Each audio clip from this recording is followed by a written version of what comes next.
Our next speaker is Sister Dalia Mogahed. Sister Dalia is the Director of Research at the Institute for Social Policy and Understanding, a Washington, D.C. and Dearborn, Michigan-based research organization that supports American Muslim community development and amplifies the voices of American Muslims in the public square. She's also the author of a book in 2008 with John Esposito titled Who Speaks for Islam? What a Billion Muslims Really Think. She has served on President Obama's Advisory Council on Faith-Based and Neighborhood Partnerships in 2009, advising the president on how faith-based organizations can help government solve persistent social problems. Please welcome Sister Dalia Mogahed.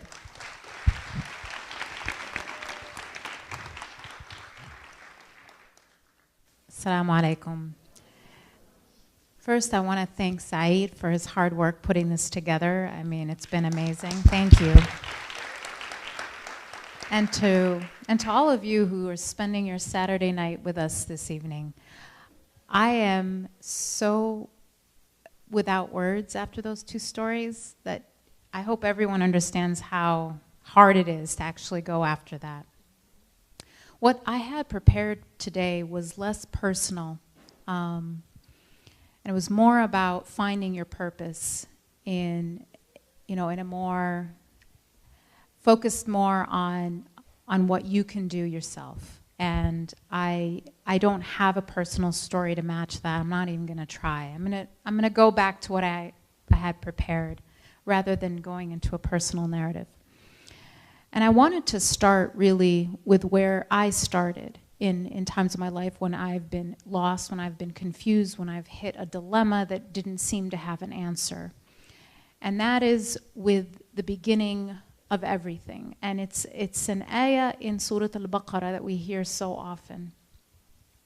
And it's when Allah announces to the angels that He is going to put on earth a Khalifa. It is so often repeated, I don't think we stop and reflect on the incredible empowerment of this ayah. Because brothers and sisters, men and women, the inception of our creation was with an incredible honor and an incredible responsibility. This is not an accident. You are not a collection of cells. This is not biology that just happened to happen this way. You were created with purpose. And it is so powerful to think of that your purpose was divinely ordained. And when you're confused in your life, wondering which direction to go back to the beginning of that. Go back to the inception of your creation. I was listening to a talk a few weeks ago, and it's a simple thing, but the big thing now is AI, which means artificial intelligence, in case you haven't read about it. So the whole thing with artificial intelligence is machines are basically going to take over, right? Machines are smarter than us, and we're only a generation away from them doing all our jobs. There's not going to be hardly anything for humans to do anymore. And so there's this talk by the first man. So he was the world's greatest chess player, probably ever. He's Russian. He's now an American citizen. He was telling the story about the day when a computer beat him at chess. And he was reflecting on the meaning of that and how it almost sort of changed the world the day that happened. And many of you may have heard the story. It's called Big Blue, this IBM computer that was able to beat the world's best chess player at chess. And he said something that really struck me. He said, computers have instructions, but humans have purpose. And I thought that, subhanAllah, I mean, he's coming at it from a completely different perspective. But I thought about that for a minute, and I reflected on the fact that for so long, we defined being human as being intelligent. We're an intelligent being, right? We're smarter than animals, so we're human because we're intelligent. We know how to do things. But what about when a machine is smarter than you? How do you define your humanity when your intelligence isn't what differentiates you anymore from other things? And it was so poignant that he said that, in fact, that was what made us human, that we had purpose. Now, if you think about that, how do we fully manifest our humanity? How do we truly fulfill our designed goal, focus on this earth, if we are not reflecting on our purpose? Are we truly human? Are we truly living fully and understanding our humanity if that is not a question we're asking every single day? What is my purpose? And how am I living that out? How am I aligning my actions to my ethics? How am I animating my actions with purpose, with niyyah? Because it is, in fact, the only thing that we can truly point to that makes us human, is that purpose. And it came from the very beginning. Subhanallah. Innini ja'alun fil ardi khalifa. I share this story with you because it made me take a step back and think about when I've been at crossroads in my life. And we've all had them. And it could be as simple as, what do I want to do on a Saturday night? They don't have to be like huge decisions about your career or who you marry or who you don't want to be married to anymore. None of that. But in any decision you're making, that question should be somewhere in the back of your mind. What is my purpose? How am I fulfilling this enormous honor, privilege, and responsibility that Allah has endowed me with? Every single one of you and me, our primary purpose is to serve Him. Before we're wives or husbands or daughters or sons or anything else, that is what we were created for. So when you're confused, when you're making that decision of what to do with your Saturday, what to do with your Sunday, what to do with your talents, you have been given so much. Every single one of you has unique skills that no one else has in that configuration. It is on you. It is incumbent on you. It is your responsibility to discover what that is, to hone it, and then to invest it in the way of Allah, to serve humanity, to serve God by serving humanity. That is how we fulfill our purpose, brothers and sisters. And even more importantly, that's how we show gratitude. You know, there's the ayah in the Quran, and I one time was speaking to a group of phenomenal students at Stanford. So Stanford is this crazy school. It's the hardest school in the world to get into.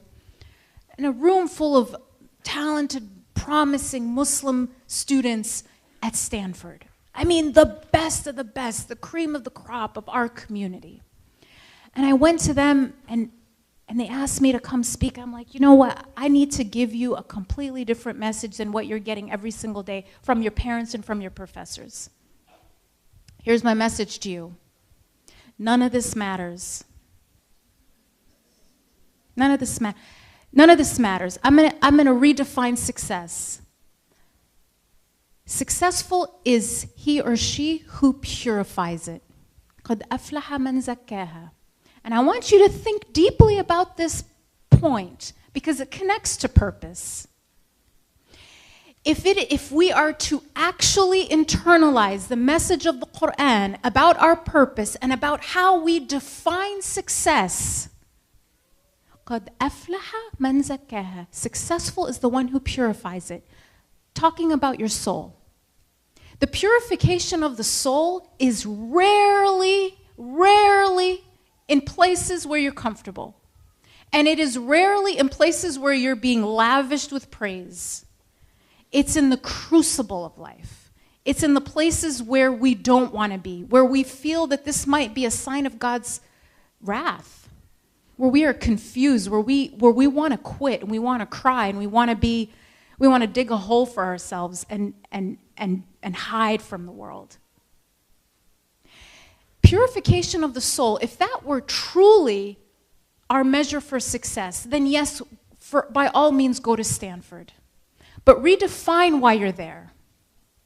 Discover your purpose. Understand what the tools of that phenomenal school are doing for you, or any place you're going, any education or career or path that you're taking. If success is about the purification of the soul, how are you doing that day in and day out? And what it means is this: when you show up at your high school reunion, when you're old like me, and that's where that's where the showing off really happens, right? And it's not even stuff that really actually happened. You think Facebook's bad? Go to a high school reunion. You'll really see the manicured image that that people are, go on crazy diets just to look great on that day. And it's that, okay, you're at that high school reunion and your life's falling apart. Maybe you just lost your job. Maybe you just lost your marriage. 20 years into it and things are crazy for you. You don't know what you're doing. But you've just spent the past 6 months in deep reflection, in deep soul searching, and you have come to a place you've never come to before. Because if you think about, and I was just talking to my son about this in the car, when are the times when you felt closest to Allah? I guarantee it was not when things were comfortable, at least not me. If you can attain that sweetness of dua when things are great, then wallahi, I have so much admiration for you, and I wish I could learn from you how you did that. For me, that's just not how it works. It's when I've run out of ideas, and I'm broken, and I'm desperate. So if you go to that high school reunion, and that's the place you're in, and you've tasted your brokenness, you've discovered your desperation and your need for Allah, you're the most successful one there. That's how it works. That's really how it works. And that was my message to these Stanford kids. I'm like, none of your parents are going to tell you this, and they won't like this message, but that's how we all have to define success. Because we've been defining it all wrong. And because of that, oftentimes our purpose is confused, and we don't fully realize our humanity. We don't fully realize our responsibility and our duty on earth as Khalifa. And subhanAllah, the question of the angels, questioning God, subhanAllah, why? Why would you do that? It's something we could talk about for so long, the fact that the chosen creation are ones who are capable of disobedience. And the profound beauty of that because we have choice, because we can do wrong, our virtue is that much more valuable. Freedom is a prerequisite for faith. Anyone who tells you Islam doesn't understand freedom doesn't understand Islam. Yep.